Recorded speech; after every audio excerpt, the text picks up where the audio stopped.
What if the person you overlooked every day could shatter everything you had worked for? At Blackwood and Partners, the executives in sharp suits moved with confidence, while the cleaning staff, like Ava Mitchell, remained invisible, unnoticed by those in power. But soon, the ones at the top would learn the cost of underestimating those they deemed insignificant. Nestled in the heart of Manhattan, between towering skyscrapers, stood Blackwood and Partners, a prestigious consulting firm renowned for helping tech companies scale to new heights. Known for its high-profile clientele and multi-million-dollar deals, the firm attracted some of the best minds in the industry. However, within this elite establishment, lower-ranking employees, including janitorial and administrative staff, were often overlooked, treated as mere cogs in a vast corporate machine. Ava Mitchell was one of those overlooked employees, though her story was far from ordinary. Recently hired as a janitor at Blackwood and Partners, she blended into the background in her navy blue uniform, her hair neatly tied back, pushing her cleaning cart through the gleaming hallways. To management, she was invisible, a faceless employee performing tasks no one else wanted to do. But what no one realized was that Ava Mitchell was not just a janitor. She was the founder and majority shareholder of Blackwood and Partners. Years ago, after establishing the firm as a powerhouse in the industry, Ava had stepped away from day-to-day operations due to personal health issues, handing over leadership to her cousin, Daniel Mitchell, who had since become the CEO. Now, ready to reclaim her place, she had returned, but not as herself, not yet. She needed to see if the company she built had retained its core values, or if it had succumbed to corporate greed and corruption. Every day, Ava arrived early, before the office buzzed with activity, and performed her routine cleaning tasks. But her true focus was on observing the office dynamics. The sleek conference rooms and glass-walled offices were a stark contrast to her modest cleaning supplies. But she remained unnoticed, taking in every detail. Her eyes often fell on William Cross, the CEO of Blackwood and Partners, a man whose arrogance oozed from every step he took. Tall, impeccably dressed, and exuding entitlement, William treated everyone below him with thinly veiled disdain. Junior consultants, receptionists, and janitors alike were beneath him. His dismissive attitude toward employees, especially the support staff, did not go unnoticed by Ava. Then there was Victoria Langley, the chief strategy officer, who shared William's smug sense of superiority.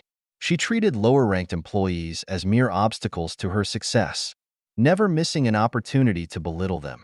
One afternoon, as Ava swept the hallway outside their offices, she overheard a conversation between William and Victoria, both of them unaware that their words were being carefully noted. "I don't know how much longer we can justify keeping the janitorial staff," Victoria remarked, her tone laced with disdain.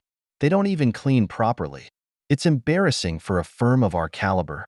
William chuckled in agreement. "They're lucky to even have a job. It's not like they could do anything else. We can always replace them." Ava's heart sank. She had expected arrogance, but hearing it so plainly was a wake-up call. The company she had built with hard work and determination had fallen into the hands of those who had no respect for its foundation. She had to act, but first, she needed to know just how deep the rot ran. As time passed, Ava's frustration grew. It wasn't just William's arrogance that troubled her. It was his complete disregard for the people who made the company function. His condescension created a toxic work environment, fostering fear and intimidation. But what disturbed Ava the most was how William had started treating her. At first, it was subtle, lingering stares, dismissive remarks, but soon, it became clear that his behavior had taken on a more sinister edge. His comments turned personal, inappropriate, and eventually, predatory. One morning, as Ava mopped the floor outside his office, William stopped beside her, his gaze sweeping over her in a way that made her skin crawl. With a smirk, he pointed at a spotless section of the floor. "You know," he said smoothly, "you could put a little more effort into this, especially when you're working around someone as attractive as me." Ava forced a neutral expression, her stomach churning. "I'll make sure it's perfect, sir." William took another step closer, his voice dropping to a whisper. "You know, Someone like you shouldn't be stuck doing janitorial work. I could find you something better, if you're willing to be flexible." Her heart pounded, but she kept her face impassive. "I appreciate the offer, Mr. Cross, but I'm happy where I am." William smirked, as if enjoying the power he believed he held over her. "Think about it. It's not wise to waste opportunities." Ava clenched her fists at her sides. The time for patience was nearing its end, but she wasn't ready to strike just yet. That evening, in the parking garage, William cornered her again, his tone darker. "I could make sure you're not here much longer," he warned, stepping closer. "You won't have a chance anywhere else, but if you listen to me, I could set you up for success. Don't make this harder on yourself." Ava had heard enough. She met his gaze, her voice icy. "If you keep this up, William, you'll regret it." He scoffed, but there was a flicker of uncertainty in his eyes. "You're just a janitor," he sneered. "Who do you think you are?" Ava smiled, a smile devoid of warmth. "You'll find out soon enough." The next morning, Ava entered the office not as a janitor, but as the true owner of Blackwood and Partners, dressed in a tailored suit. Her posture radiated authority. Employees who had once ignored her now gaped in shock as she strode toward the boardroom.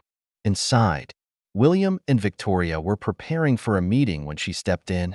Their confusion quickly turned to disbelief when she walked to the head of the table and stood beside Daniel, her cousin and the acting CEO. "This," Daniel announced proudly, "is Ava Mitchell, the founder and owner of Blackwood and Partners." A stunned silence filled the room. William's face paled. This has to be a joke," he stammered. "You're the janitor. You're telling me?" "Yes," Ava interrupted, her voice steady. "I've been working undercover, observing, and what I found was unacceptable." Her gaze locked onto him. "You have harassed employees, abused your power, and created a toxic culture. That ends today." William's face twisted in panic. You can't do this." Ava's expression was cold. "You're fired, effective immediately, and legal action will follow." Security escorted him out, his usual arrogance shattered. Victoria and several other executives who had contributed to the company's downfall were also dismissed on the spot. Turning to the remaining employees, Ava's voice rang with authority. "Blackwood and Partners will now be a company of integrity and respect. Those who uphold these values will thrive here. Those who don't, won't." Under her leadership, the company flourished, its toxic culture replaced with one of respect and innovation. Sitting in her office, Ava reflected on her journey. She had reclaimed what was hers, and this time, she would ensure it remained built on the right values. Karma, she thought with satisfaction, always finds its way back.